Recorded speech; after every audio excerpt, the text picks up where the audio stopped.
June 17th, 1950. Robert F. Kennedy married Ethel Skakel at St. Mary's Church in Greenwich, Connecticut. This union brought together two powerful, wealthy families into one, but it was not an easy alliance. The Kennedys and the Skakels had a history of not getting along, and this would continue long after the marriage of Ethel and Robert. Despite their love story inspiring Taylor Swift to write her song Starlight, and it bringing together two influential families and mighty fortunes, it didn't mend the rift between the menfolk which had been brewing since childhood.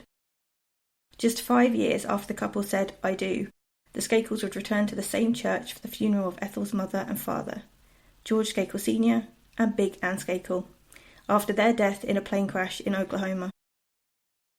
George Skakel's death led to a permanent estrangement between Ethel and her siblings after a dispute over the company and fortune they inherited from their father.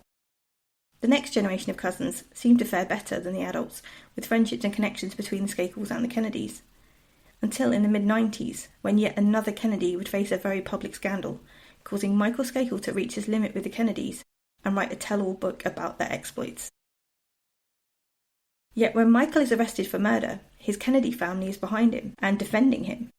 Why are they so confident that Michael is innocent? And why do they believe someone else killed Martha?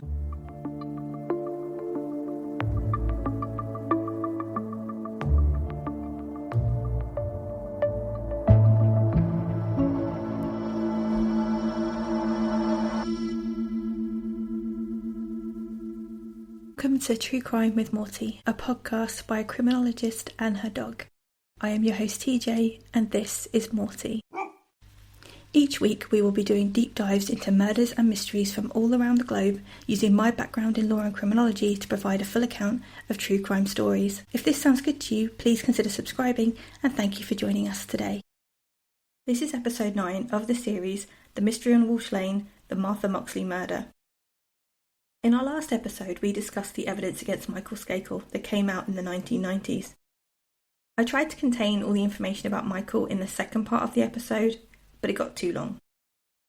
Now we will continue with the next part, which was what Frank Garr found out from Michael's own words. Michael attempted to write a tell-all book about the Kennedys, and although it got scrapped, the preliminary work done with ghostwriter was crucial to the prosecution in the trial for Martha's murder. So in this episode, I'm going to run through Michael's book notes and what it tells us about Martha's murder, and how it adds to the other circumstantial evidence. But first I want to do a bit of background on the Kennedy-Skakel relationship, and why he wanted to write the book in the first place. It might help to explain why Robert F. Kennedy Jr., Ethel's son and the current US Secretary of Health and Human Services, appears on every documentary about Martha's case, proclaiming Michael's innocence. So, let's go back to the beginning. The Kennedys versus Skakels. The Kennedys need no introduction, obviously. They are household names the world over.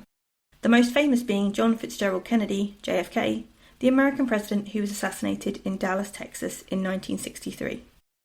And his brother, Senator Robert Francis Kennedy, known as Bobby, who was also assassinated whilst running for president in 1968. They were sons of the infamous Joseph P. Kennedy, who was the United States Ambassador to the United Kingdom, and his wife, Rose Fitzgerald, a socialite and philanthropist. JFK and RFK had 7 siblings who were all famous in their own right: Joseph Jr., Rosemary, Kathleen, Eunice, Patricia, Jean, and Edward Ted Kennedy. While JFK and his siblings were growing up, another equally large and wealthy Catholic family were moving in the same circles. George Skakel and his wife Big Ann Skakel had 7 children, including Ethel Skakel, who was their 6th child and the future Mrs. Robert Francis Kennedy, and Rushton Skakel, who was father to his own 7 children, including Tommy and Michael Skakel. The two families often saw each other at the same events and schools. Ethel was a classmate of Jean Kennedy at Manhattanville College, and George Skakel Jr. met Robert F. Kennedy at the Portsmouth Abbey School, a private Catholic prep school in Rhode Island. George developed a beautiful pet name for his future brother-in-law. He called him, quote, "a real little dick," and, quote, "that little bastard." Lovely. There are obvious similarities between the two families. Both are large and with self-made wealth, raised by devoutly Catholic mothers and competitive, ambitious fathers, who sent their children to private schools and encouraged the males into important positions. Despite all that, they did not get on, as you can tell by the nicknames. The Skakels were more ostentatious with wealth, but they prefer to stay out of the public eye. They are known in elite circles, but they are not household names. The Kennedys are more public and fame-hungry. They are very vocal. I mean, you literally cannot get them to stay out of public matters, or even shut up. They seem to portray themselves as Democrats, which is the left party in the US, but this is more to ensure they were elected. Their private views are more traditional and more in line with liberal politics, or maybe even the Republican Party. And I should also point out, obviously, the Democratic Party in the US is not exactly left-leaning. It is for America. But I think that JFK and Bobby had more progressive views than average, which appealed at the time. In reality, the family is more Republican, and you can see that in how easily Robert F. Kennedy Jr. has flip-flopped into Republican politics in the most recent US election. The Skakels are confirmed Republicans, so that should be more common ground between the two. But none of these similarities or subtle differences affected why they didn't get on. It came down to clashing personalities and competition. These two elite families were moving around the same areas of life, and the men did not see eye to eye and were trying to outdo each other. The women built friendships, and of course there was dating between the two families as they all got older, but even the marriage in 1950 didn't change the issues. Both families seemed to suffer from the same curse, as tragedies and scandals followed them all. Whether you believe in curses or not, the Skakels and the Kennedys have a tendency to be reckless or cavalier in life, and it often impacts themselves and others around them. In the case of Rushton Skakel Sr., the saying alcoholism in parents, crime in children does seem to apply with two of his sons connected to Martha Moxley's murder. And the Kennedys have dozens of high-profile scandals and controversies, from William Kennedy Smith's rape trial to multiple family members suffering drug overdoses. And they're subject of multiple conspiracy theories, like even accusations that they killed Hollywood star Marilyn Monroe. When George Skakel Sr. and Big Ann Skakel died in the 1955 plane crash, the company was left to his children, along with their massive inheritance. He had been so successful that he was the second largest private company in America in the 1940s. Unfortunately, his children didn't share his abilities at business. A few of the Skakels took on roles within the company. Rushton Skakel worked in sales, where he would take clients out and wine and dine them. George Jr. and Jimmy were running it. But despite their best efforts, it started to have problems, which angered Bobby Kennedy, who said they were withholding company perks from his wife, Ethel. He tried to interfere with the company, which they didn't want, and the ensuing row caused Ethel to be estranged from her siblings. The issues between the Skakels and Kennedys continued. The families came together for celebrations and funerals, like when George Jr. died in his own plane crash, Robert Kennedy was a pallbearer. But in private, there was always this tension and animosity. People who were close to the Kennedys and Skakels, like Skakel lawyer Thomas Sheridan, have confirmed this rift. For example, Bobby Kennedy told his sister-in-law, George Ann Terrian, that, quote, "The Bay of Pigs was worth it just to nail one of your brothers," end quote. That's what I love about the Kennedy men. They're so professional and mature. The Bay of Pigs was an attempt by the CIA to overthrow Cuba in 1961, which backfired horribly, and JFK took the brunt of the criticism, even though it was in the works some time before he came to power. However, his loving brother Bobby was fine with it because one of the Skakels owned a yacht that had been borrowed and got lost in the incident. I aspire to this level of petty. The next generation of Skakels and Kennedys managed to have more connection. Rushton Skakel's children were close with their Kennedy cousins and would often reference their Kennedy family members, apparently enjoying the fame and clout that went with the Kennedy name. Even as an adult, Michael Skakel remained close to Ethel Kennedy's children. When Robert F. Kennedy Jr. battled a heroin addiction for 14 years, he credited Michael Skakel as being someone who helped him recover. Michael had been through his own recovery process with alcohol.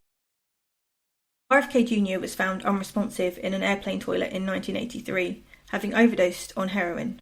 Michael was the one who got him treatment. He was less successful in helping RFK Jr.'s brother David. He was also suffering from addiction and wanted to get him into treatment, but Ethel was worried about the Kennedy name being used at the centre. David didn't get help, and he passed away in a Palm Beach hotel from an accidental overdose.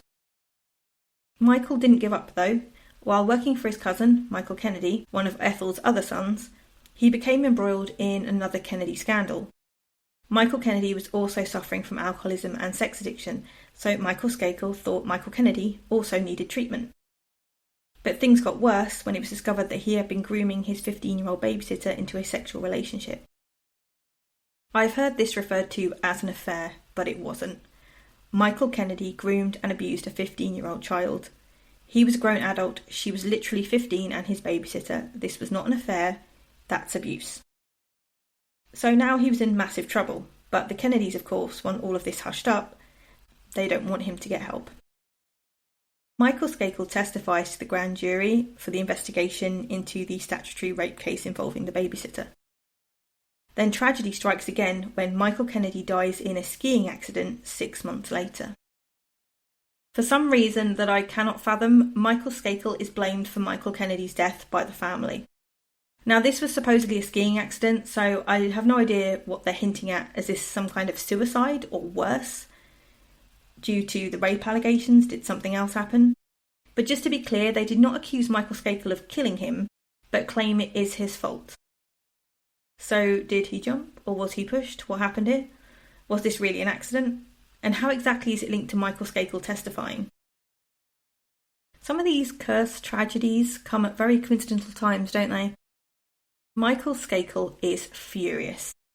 And although I applaud him for trying to do the right thing in helping bring this hideous situation to light, and trying to get Michael Kennedy some help or accountability and trying to do the right thing, I am not sure how his next move was really a smart one. Yes, he wanted revenge, but still, why is he writing a book? It's at this point he decides to do his tell-all story, and I'll now tell you all about it in Michael's own words.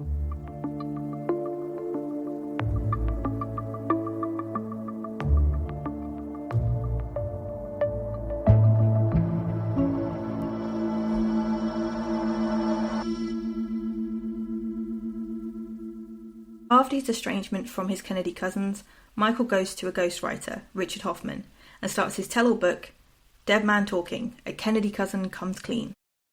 Quote, truth about cover-up and betrayal at the hands of the ruthless Kennedy machine when I would no longer lie to hide the truth about my cousin's behaviour.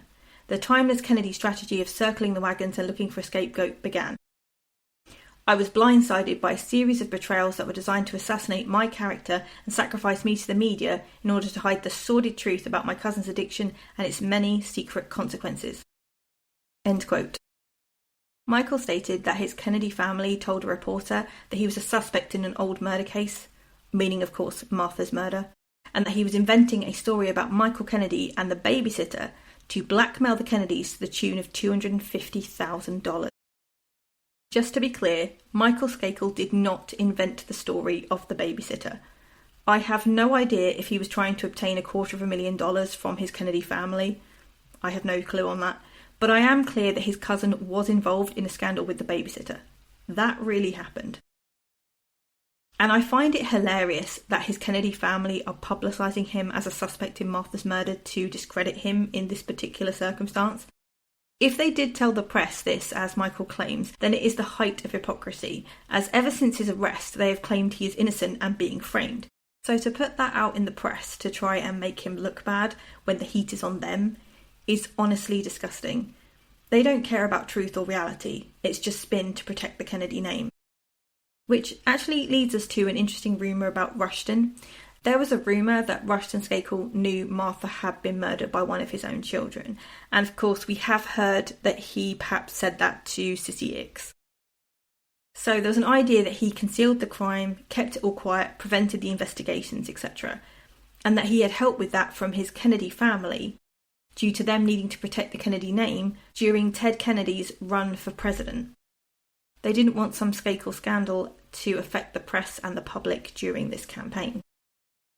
Now, I did some research into this as I was not sure that Ted ran for president. I only knew that he was a senator. But it turns out he did run for president in 1980, and obviously he lost, which is why I didn't hear about it. This was, of course, 1980, which was 5 years after Martha died. So if we assume A. Skakel killed Martha, and that Rushton and his Kennedy family knew about that, the pressure was on Rushton to prevent an investigation 5 years before Ted even ran for president. Which sounds insane, but these things are planned out way in advance. They knew they wanted to try and get another Kennedy president, and Ted was the obvious choice. I mean, they're still trying now in 2025, and this was probably at the height of their popularity. It would potentially be a big news story if there was a connection to Martha's case. And indeed it was when William Kennedy Smith was on trial for rape in 1991, and he was accused of attacking Martha. We know William Kennedy Smith was not involved with Martha's case, but it's easy to see how quickly these things escalate regardless of how true they are. If the Kennedys were already prepping Ted for the 1980 election back in 1975, which is possible, it is also plausible that they would have done anything to keep this from getting out and being associated with them, right as they're trying to gain favour with the public for an election. This spin and PR aspect to the Kennedy and Skakel relationship is important to remember. So we'll call that a Morty's clue. That's your second Morty's clue. The first one was the one about the hairs on the jeans, and now we have Kennedy spin. Let's get back to Michael. So before that little detour into whether or not Rushton Skakel was involved in a conspiracy, we were talking about how he was annoyed at his Kennedy family for bad-mouthing him to the newspaper. So he sits down with his ghostwriter, Richard Hoffman, and proceeds to write a tell-all book about the Kennedys and his experience with them. But the process involves him talking about his own childhood and the night Martha died. I can't work out why exactly Michael included any mention of Martha in a Kennedy book. Unless it was just in direct response to the comments the Kennedys made to the press about him being involved in a murder case. Or maybe he thought that publishers might be interested in this angle being included. A true crime segment could be interesting to the public. Or maybe they thought that if, Martha's case being the infamous golf club murder, Michael might be asked about it when he's doing book tours. If the book's published and successful, it might be brought up because of Tommy and Michael being mentioned in the press in connection with Martha. So whatever reason he decided to do this, his conversation about Martha was gold dust for the prosecution. In the book recordings, Michael talked about his childhood. He discusses opulent wealth. The Skakels had their own baseball team, the estate Bravos. They had their own boats and private planes. Apparently he toured NASA with the famous astronaut John Glenn. Despite all the advantages and opportunities that come from growing up in one of the richest and most connected families in America, Michael also explains the darker side of his childhood. Quote, despair, self-loathing and terror of his father, end quote. Michael described alcoholism and abuse, injuries he'd suffered from violence towards him, and neglect from his father. He talked about the time he was caught with playboys at age 10. If you remember in a previous episode, I talked about how the Sutton associates had interviewed Tommy, who revealed he had lied about a sexual encounter with Martha that changed the entire timeline of the night she died, making him look suspicious. But Thomas Sheridan, the family lawyer, had explained that Tommy's fear of his father had kept him from telling the truth back in 1975, and he'd used the example of when Michael was caught with pornography to explain why Tommy was frightened of Rushton finding out. Rushton's reaction had been severe. Rushton had caught Michael looking at the Playboy magazines and had slammed him against the wall and choked him. Michael said on tape for his memoirs, quote, I think that was the moment when rage took root in me. I hated him, and because I was his son and felt he hated me, I hated us both. End quote. After Anne with an E passed away from cancer, a devastated Rushton could not cope with looking after his children, and he was often physically absent due to work or travelling. The lack of parenting meant that the Skakel children could do what they wanted. This meant that drinking and drugs were habitual, and no one was around to monitor the issues between the children. There was a lot of fighting and violence between the siblings. Michael suffered even more because of his lack of academic ability. According to Michael, he struggled at school because of undiagnosed dyslexia. This resulted in beatings and being spanked by his father when he was around to parent. To make matters worse, Tommy also bullied him. Michael states that their father gave his, quote, consent to Tommy to, quote, terrorise him. The brothers had a huge animosity towards each other. Despite Michael seeing many psychiatrists over the years, he talks about how his father was initially reluctant to get his children professional help. He didn't trust psychiatrists because they didn't believe in God. Rushton was a devout Catholic. However, according to Michael's memoir tapes, Rushton changed his mind about Michael seeing a professional after he caught him wearing women's clothing. From a young age, he was exhibiting symptoms of voyeurism, wandering around at night, peeping into windows in the neighbourhood, watching women and girls undress. He also claimed to be taking LSD, cocaine and smoking weed by age 13, which, given how many witnesses have claimed that Michael was an alcoholic by age 15, it seems plausible that he could have been doing drugs at this time as well. Michael talks about the Wyndham car accident and how it got him his ticket to Elan.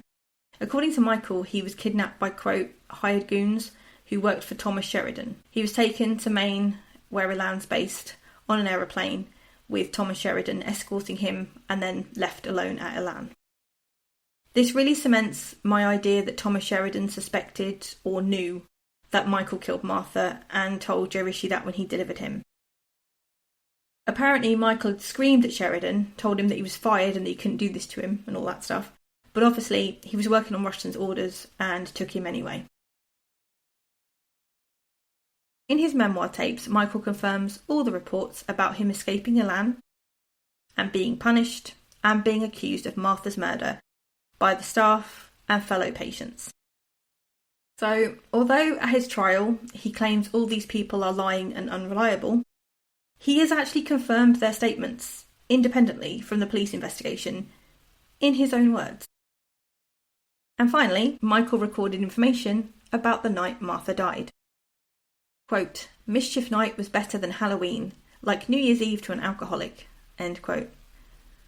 I assume then that, according to Michael, Mischief Night was more fun than Halloween due to the pranks, the alcohol, the chaos. The night Martha was killed was even better, as his father was away, and Ken Littleton spent his first night being in charge. Michael liked Ken. He had taught him at school prior to becoming his living tutor, and he thought that this would mean school would get a lot easier for him. In his memoir tapes, Michael has echoed everyone else in the description of the evening.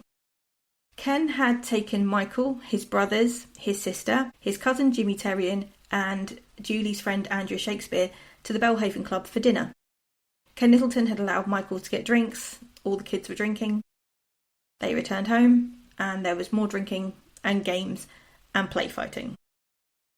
I love how in Julie's version they were playing chess and drinking tea, and in Michael's version it was drunken wrestling. I assume both were true, and I just have this image of these two lovely girls having an elegant tea party whilst one of the boys is doing a keg stand in the background.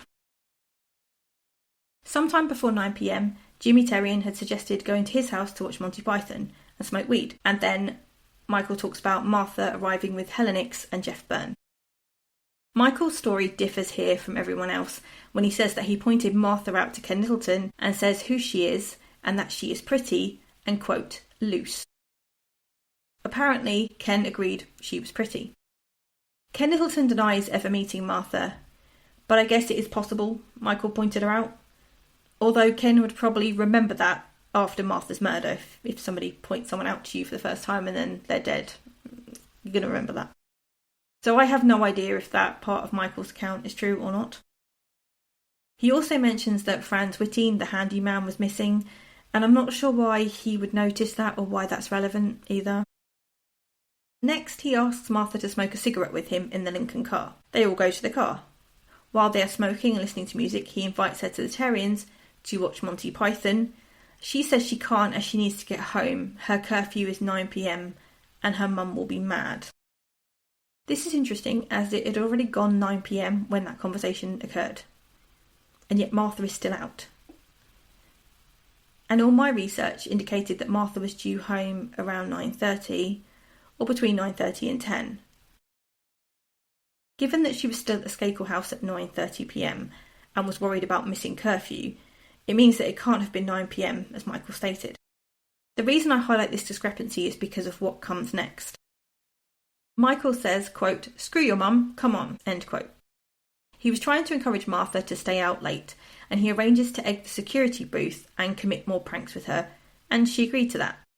However, he says he arranged to meet her Halloween night to do this. Now, as we've discussed previously, Mischief Night is the prank night, whereas Halloween has slightly different traditions. That doesn't inherently mean Michael is lying, as he and Martha could have met up on Halloween to hang out and do more pranks. But we also know that Martha had her Halloween party planned, so she was actually busy the following evening. It seems like this is either invented or a half-truth, like maybe he was meeting Martha later that night rather than the next day. This is what Michael said about Martha on the tape. Quote, "I really liked her. I wanted her to be my girlfriend, but I was going slow, being careful. I thought that maybe if we spent the evening at my cousin's house, something romantic might develop. Then she touched me on the shoulder and said, 'Tomorrow night though, okay?' Tomorrow night," she'd said. She'd touched me. It was a promise. I nearly swooned with joy. "We'll go nuts and trash this town," she said and smiled. To try and get a kiss then would have ruined everything. Tomorrow night, I'll kiss her. End quote. Then Martha, Helen and Jeff leave the car. Michael alleges that he stays in the car, and his brothers get in, and then Jimmy drives like a, quote, maniac to the house.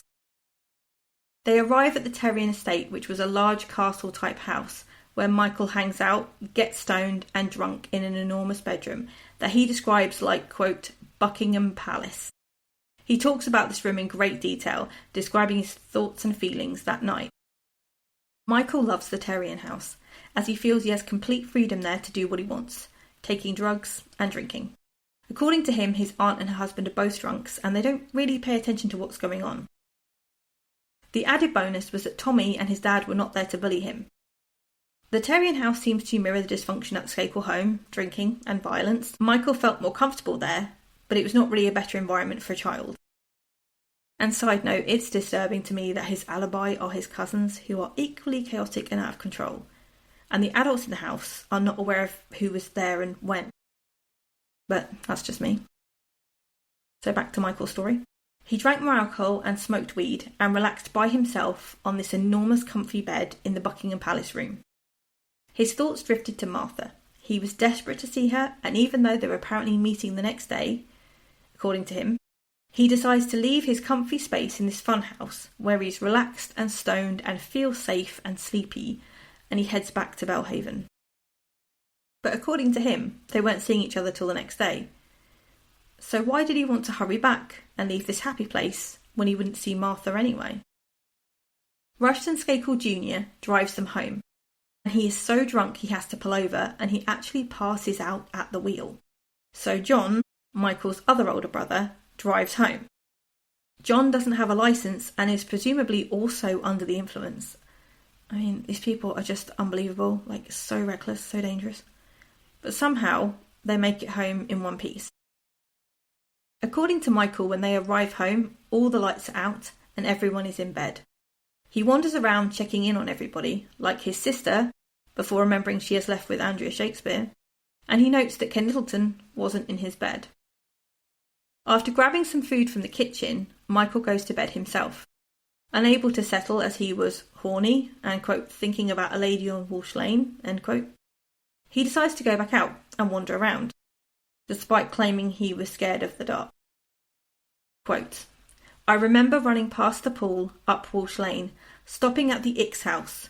Usually their dog would chase you, going into a full run past the house, no dog bark. It was dark on Walsh Lane," end quote. Michael ran to the lady's house on Walsh Lane, one of the women he used to spy on, as she was often naked according to Michael. Quote, "And I was drunk and couldn't get it up. Why should I do this? Martha likes me. I'll go get a kiss. I will be bold. Booze gave me courage," end quote. Michael claims he went to the Moxley house and ran up the front porch, seeing lights on the second and the third floor. Quote, "They had huge cedar and pine trees right at the front door, and I remember climbing up them, like, way up there. Threw rocks and sticks at her window, and later found out it was her brother's window. I'm a little out of my mind because I am drunk or high. I pulled my pants down.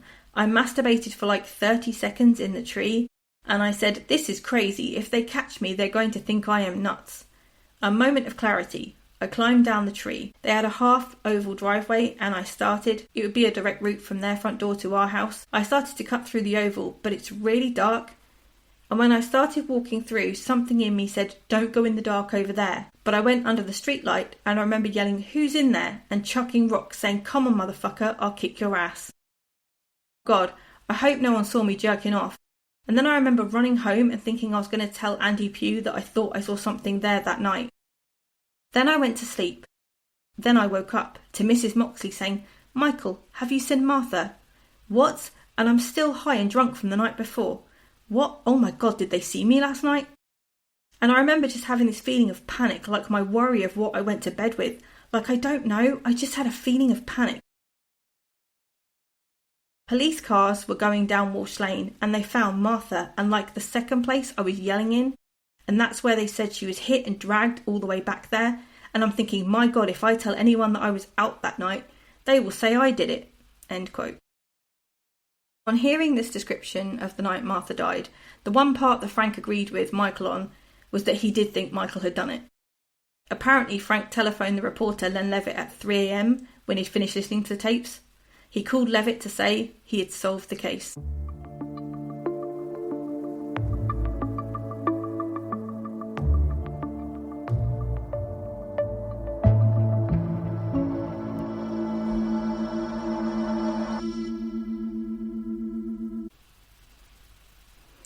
So what did Frank think of the memoir tapes? Why did it finally convince him that Michael was the killer? First of all, he didn't believe a lot of what Michael said. For example, Michael mentioning Kendleton seeing Martha suggested to Frank that the real reason he brought that up was to make Ken look guilty, as if Ken had a sexual interest in Martha and perhaps would try and act on it. Frank didn't believe it happened at all. It would be the only real connection Ken had to Martha that could explain a motive, as that's clearly lacking when we look at Ken as a suspect. We don't have any reason to suspect him as he didn't know her, so this would look bad for him. I suppose, though, even if it did happen, Ken agreeing she is pretty does not really mean anything at all. It's a perfectly normal response, agreeing with someone. It didn't seem predatory or as if he was interested in Martha. For me, if this conversation did take place, it really only points to Michael's interest in Martha and not Ken's interest in Martha. So from Frank's perspective, this seemed to just be about projection or deflection, especially when combined with his comments about Ken's bed being empty. Why would he have even checked where Ken was? And the same with his comments about Franz Whitting. Frank did not believe that Michael would know or care where the handyman and gardener was at any time or bother to check that either. It was, from Frank's perspective, an attempt to make other people look guilty or capable of this murder.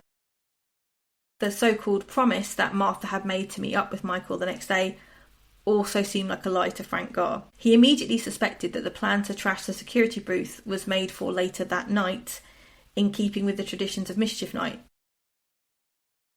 which made him wonder if Martha had gone home and come back out, or if she had intended to do that before she was murdered. His suspicions about Martha meeting Michael later that night were further aroused after hearing Michael talk about missing Martha in the Terrian house. He suddenly couldn't wait to get home, despite having plans to see her tomorrow. Why rush home when he's relaxed and high in a comfy bed at a home he likes to be in? Why the rush to get back only to have to wait 24 hours anyway?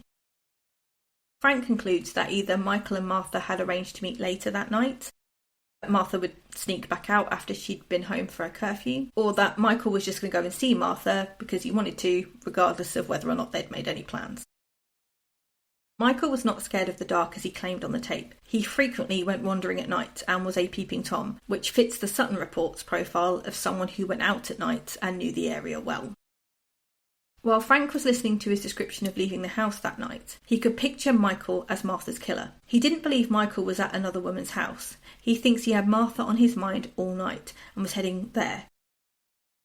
Frank also didn't believe Michael when he said that he was struggling with impotence, given that he was, quote, horny enough to leave the house to go look at women.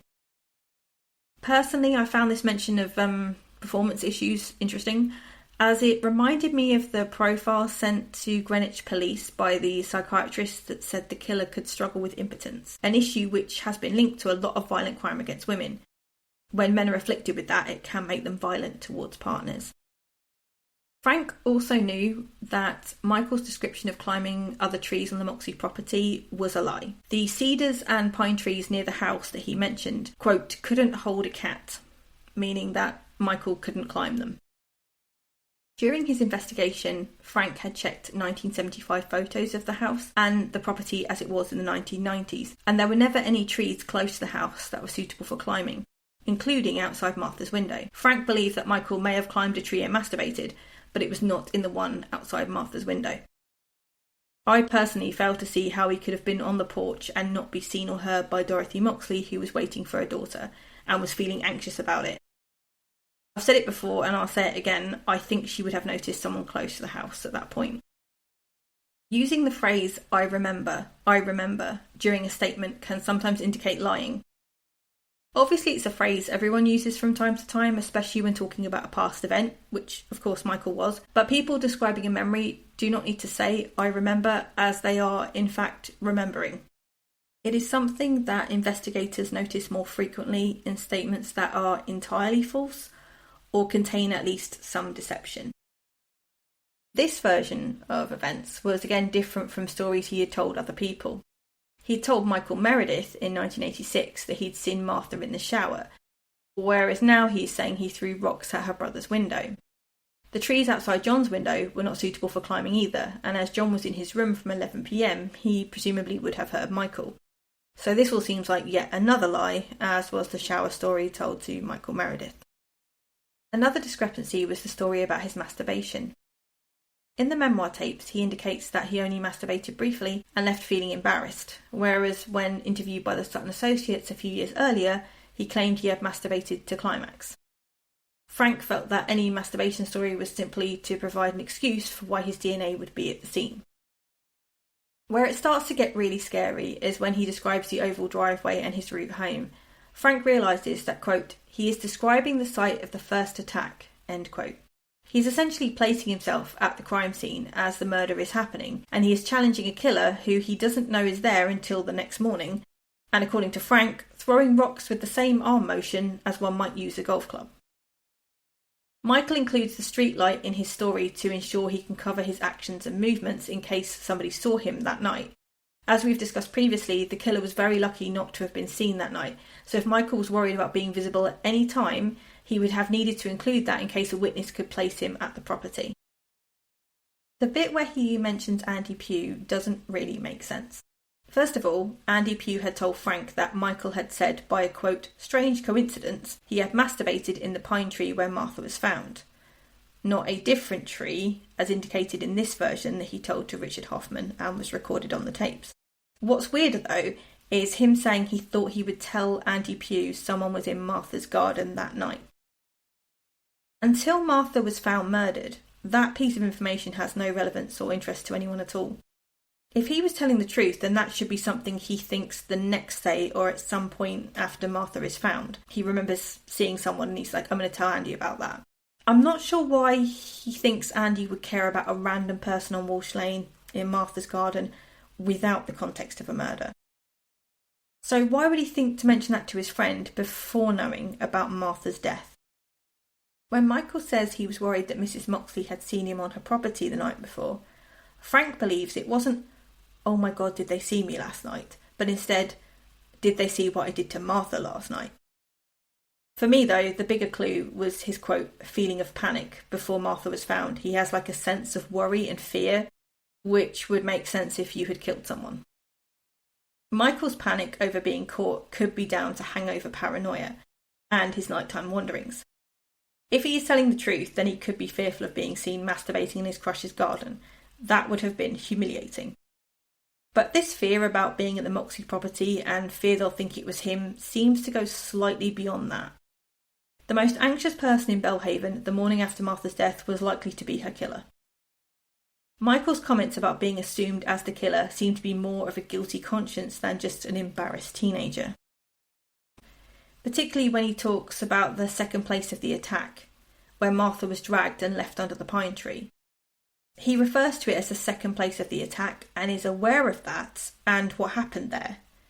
he is mirroring what the investigators say when they describe Martha's murder scene, which I don't think he would have known prior to the trial, had he not been involved in the murder. The only other place he could have got that information was Mark Furman's book, or Timothy Dumas's book, or maybe even A Season in Purgatory. But these recordings were made a year prior to Greentown and Murder in Greenwich being released. And it was 5 years before the full details come out at trial, so he had a clear understanding of Martha being attacked in 2 different places and being dragged before that was public knowledge. I don't think it was in the contemporary news reports, it might have been, but for me his language reveals like an intimate knowledge of the crime scene. Frank Garr noted that when Michael is describing these events, the murder of a girl he had a crush on, she was a friend and a neighbour, and yet he has no emotion. He's just worried the community will suspect him. He has no concern or sadness about Martha. I have noticed how little the Skakels and the Kennedys seem to care about Martha or her family. There is no empathy there at all. It's all about Michael being accused and how unfair that is, as if he is the victim. Martha gets forgotten about. It is very different to other people who claim they are wrongly accused. If the victim is someone they know, they are often very distressed about it and are quite focused on finding out what really happened, both for their benefit and for justice for the victim. But you don't really see that with Martha's case. It becomes about the Michael Skakel story and Robert F. Kennedy spouting his theories. Frank also noted that when Michael was discussing being on the Moxley property, that his language changed from when he was talking about the events earlier in the evening. There was less sensory detail, and he kept saying, "I remember," during that particular section, which, as mentioned earlier, is often linked to deception. Michael's tapes seem to confirm all the statements made by people from Milan and other witnesses like Andy Pugh. Michael puts himself at the crime scene, and he seems to have knowledge about how she died prior to the public knowing the awful details. He insists he's innocent and didn't see anything, whilst providing multiple stories placing himself at the crime scene. Frank believes that the killer was aware of what they did, that they had potential to do it again, but was unlikely to repeat. That they were not particularly remorseful about it, as they can't fix it, they can't undo the crime, so they just kind of have to live with it. But it would of course be something that weighed on them subconsciously. They would talk about it, which Michael did, in detail, despite also claiming to be too drunk to remember what really happened. What stuck out to me when researching Michael was the fact he wanted to visit Martha that night. I mentioned in the previous episode about how quickly Martha's killer managed to attack her on a relatively short walk home. Who would be following her, or approaching the house at that exact time?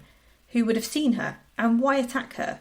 What could have occurred that someone saw Martha in that brief time period and had a reason to hurt her at such an opportune time? Especially as it was a dark, cold night and most people were not on the street for extended periods. It's really hard to come up with a scenario that makes sense. But Michael wanted to see her. He was determined to see her. According to him, he'd left a comfortable bed where he was stoned and drunk to get home so that he could go visit her. He was last seen leaving his house, and prior to that was with his brother, allegedly involved in some sexual encounter. So suddenly it all makes sense that someone from, or returning to, the Skakel house would see her or follow her. And here was Michael, who was desperate to see Martha, he had intentions to kiss her, etc. He would be the one to walk that exact same route, or follow her, or know which way she was going.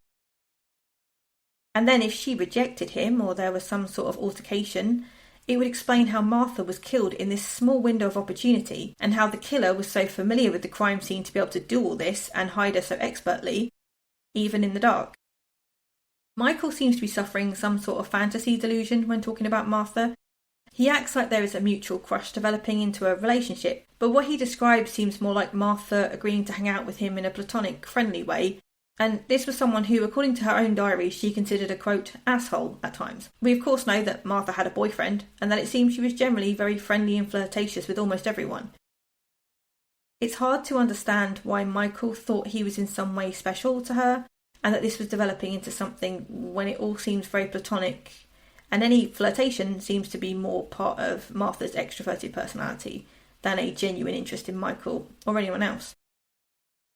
I do understand why he may have been confused. That can happen when we have a crush on someone. We assume they feel the same way.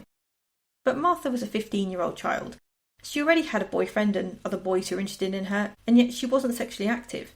She doesn't really seem to fit this loose woman type he's describing. She's just a young girl learning her boundaries, as are the boys she hangs out with.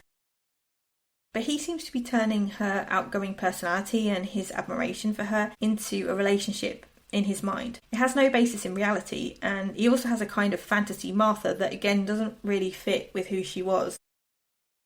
It's logical to me that if Michael returned home specifically to see Martha, or if he never went to the Terriens and stayed behind, that either way, if he then saw her with his brother, he would feel betrayed and hurt, despite the fact that Martha was not actually doing anything wrong. Equally, if she had just rejected him when he was drunk and high, regardless of any involvement with Tommy, that would cause him to become aggressive.